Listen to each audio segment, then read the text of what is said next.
Bandeko babolingo mbote na bino baibo mesana kolanda chaîne na biso ya www.zoomel1000.com. Lelo tozali na esengo mpona kopresente bino ba émission na bino oyo bomesana kozela. Ngai papa Roger Babo lelo na kopresente bino ba émission oyo bomesana kozela mokolo na mokolo mpona kotalisa na bana ya Congo eloko nini oyo tobombeli bango. Mama Rosalie Lokosu nazwi responsabilité monene na chaîne ya www.zoomel1000.com pona kotalisa na bapeple congolais vérité to bosolo oyo nini esengeli na biso bana ya mboka toyeba esika oyo bato bazali kokangela bato misu to bazali koyebisa bato bamakambo oyo ezali ndenge wana te ebongi malamu ete biso bato ya Zoomel 1000 totombola mongongo mpe toloba tolakisa bango bosolo po ete mboka na biso ekende liboso po ete bapeple congolais bayeba eloko nini tokoki kosala po ete nyonso tu ezali kaka mpona lokumu ya mboka na biso po ete ezali esengo mingi mpona kotambusa bosolo na kati na biso ba diaspora congolaise oyo tozali libanda ya mboka. Na ntango oyo bozala kaka bisika bozali nde bokolanda basango ya www.zoomel1000.com. Bandeko babolingo mbote na bino bayebomesana kolanda radio Zoomel 1000. Bandeko babolingo lelo tozali na esengo mingi mpona kopesa bino basango oyo bomesana kozela mokolo na mokolo. Lelo tokolobela bino nini? Lelo tokolobela bino na oyo itali problème ya transport na mboka na biso RDC. Bandeko babolingo lelo tokolobela problème ya transport na mboka na biso RDC pona kotalisa ba négligence nini mosusu oyo ete bakonzi ya Congo bazali kosala na oyo etali likambo ya transport pe kotalisa pe na oyo etali likambo ya transport aérien. Parce que wana nyonso il faut totalisa yango lelo pona koyeba ete bato mingi lelo bakomi komona ete na mboka na biso négligence ezali ya makasi na oyo etali transport. Pe makambo mosusu tango tolandaka yango na information ndenge tozali komona makambo ezali kosalama na mboka na biso tozali komituna soki ministre ya transport azalaka to azalaka te. Pamba te ezali na bamakambo mosusu oyo eza komona na ete na ndenge ete ministre ya transport akoki koreagir mbala moko mais ondiri tozali komona ete négligence ezali makasi na kote ya likambo etali transport. Bandeko babolingo biso nyonso toyebi ete mboka na biso bakonzi bazali kosala nyonso po ete babimisa mboka na kati ya mikakatano oyo towutaki na yango ya 32 ans po ete mboka na biso ezwa elongi ya sika pe mboka na biso ekota na kati na bastructure ya sika po ete tobungisaka bastructure wana bambula na bambula yango ete ebongi ete mboka na biso il faut ekende liboso sur tous les plans. Mais lelo oyo tokolobela nanu likambo ya transport. Bandeko babolingo na kati ya likambo ya transport toye komona ete négligence ezali mingi na likambo etali transport. Tomitunaka soki ministre ya transport tango atambolaka na motuka na ye azali koleka pe azali komona bamituka mosusu toyebaka te soki akanisaka nini na motema na ye mpona kokoka kozwa badesizio mosusu oyo bakoki koaplike yango mpona sécurité kaka ya bato na kati na mboka na oyo etali transport.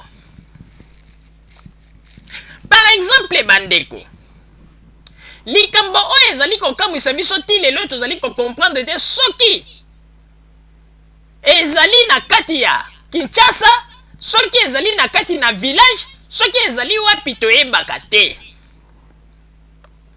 Bandeko botala nano motuka oyo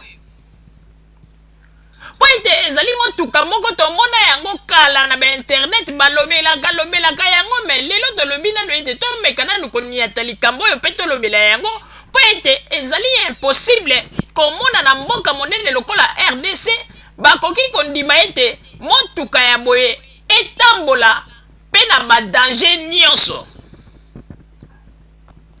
Bandeko babolingo botala ta motuka yango bazwi mpe bamakemba bitati ya bamakemba batondisi ebele na kati. Tala ndenge motuka yango ezali kotambola bandeko neti ekatana na ngambu mibale mpe ezali kokamwisa bato oyo bazali na courage bazali kozwa mpe bazali kokota na kati mpona kokende ensemble. Vraiment ezali kokamwisa bandeko botala nano motuka yango malamu. Motuka moko ndenge basala yango na carton bandeko oyo motuka ya ndenge nini eske nazali komituna mpe motuka ya boye ezali mpe na mikanda na yango efutaka mpe taxe. Vraiment oyo ezali kaka ndenge balobaka ete bato bazali komilukela liwa sanke bamiyeba. Tala ata mama oyo avandi na nsima tala ndenge asimbi loboko tala loboko na ye kute ezali monene komona na kaka ete ezali voiture moko ya manevre bandeko. Luketu ya voiture nyonso efietami donc oyo kaka soki kaka basali kaka mwa fopa esili baleli bango. Oyo motuka ya ndenge nini oyo vraiment ata kutu balobi ete Congo toza na kati ya crise mais crise yango eleka pe te tolakisa yango mpe na ndenge ete tozali kobima mpe na kati ya crise yango tolakisa kaka na mokili teke crise yango eleki makasi mais boye te nandimi teke ata na Congo Brazzaville motuka ya boye soki batia yango etambola nandimi teke kosala ta 100 mètres bapolisier bakokanga yango te mpo baloba ete en tout cas oyo te. Vraiment ministre ya transport tango amonaka makambo ya boye amonaka teke bapeuple bazali komilukela liwa. Eske ministre ya transport ye moko azalaka na ide te ke makambo oyo ndenge ezali kosala boye ezali malamu te mpo ete apekisa batransport ya ndenge boye. Eske motuka oyo mpenza frein nango esalaka botala yango nanu malamu frein nango mpenza esalaka po modele tozali komonela yango bandeko yango te bandeko. Vraiment tozali kosenga na bakonzi ya Congo bomeka nanu kotala likambo ya bamituka mosusu ezali na kati na Congo po ete okomona motuka mosusu bandeko elongi ya ngubu nsima oza komituna olobi me motuka oyo eza kotambola boye eske baroulage baza komona yango te mpe na ndimi teke motuka oyo mpenza ezali na bamikanda oyo mpe leta apesa bamikanda mpona na autorisation etambolaka. Esika wana mpenza tosengi ete na bakonzi ya Congo il faut kotelemela yango makasi na likambo etali transport po ete motuka ya boye bandeko vraiment ata kutu balobi ete mboka na biso wana toza koluka ete transport ezali pasi toza koluka ete po ete to améliorer situation ya transport mais boye te bamama boye te. Vraiment tosengi na ministre ya transport mpenza ameka koarranger situation ya transport na kati ya Congo po ete boye te oyo mpenza eza soni mpo na mboka. Tala kaka modele ya voiture yango bandeko voiture eza kotambola na badute oyo kaka soki nieti mwa libanga moko ya mwa munene kaka ba ekatani ya nde na muto okuta avandi na nsima tala ndenge abimisi loboko na ye pake ya liboko eleki baparti mosusu ya motuka na monene. Vraiment ezali pasi mpe mawa tomeka nanu kobongisa yango wana na kati ya Congo baaksida ekomi ebele balobelaka yango kaka o aksida boye esalami bato bakufaki mais mpo bolukaka mpe bomettre ordre na ndenge ya mituka oyo ezali na kati na Congo transport rien. Okomona bachauffeur mosusu bazalaka wana okomona asi ameli diamba ye wana abimi aza kokumba motuka mosusu ameli masanga orke babiloko wana nyonso tu ezali interdit est-ce que mosala penza ba roulage basalaka na Congo ba contrôlanga ba makambo wana nyonso ou bien ezalaka kaka bango bazalaka wana kaka mpona kosengaka bakaniaka kotia na poche et puis kotika ba makambo mosusu bakoki kotika te.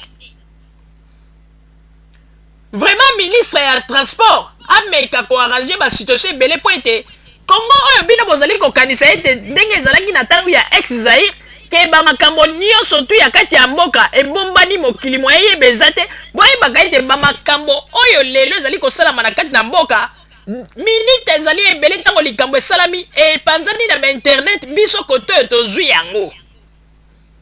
Alors ba ministre ya transport tosengi na yo meka nanu kobeta loboko na mesa o meka ko améliorer nanu ko s'améliorer na situation ya transport. Améliorer nanu situation ya transport po ete ezali pasi pe mawa. Waya voiture ya boye vraiment ata kutu ndenge balobaka ete luketu ya mbwa ezalaka ta na mwa résistance mais oyo eza komona nako voiture ya boye eza komona na soki kaka mwa choc moke esili ekatani ya nde mpe bino bato boza na kati bobebi na bino bamakemba wana nyonso to ekovandela bino na nzoto epi sikoyo luka osala makasi mpo ozwa respiration. Vraiment ezali pasi mpe mawa, ezali pasi mpe mawa. Papa Roger napesi yo maloba.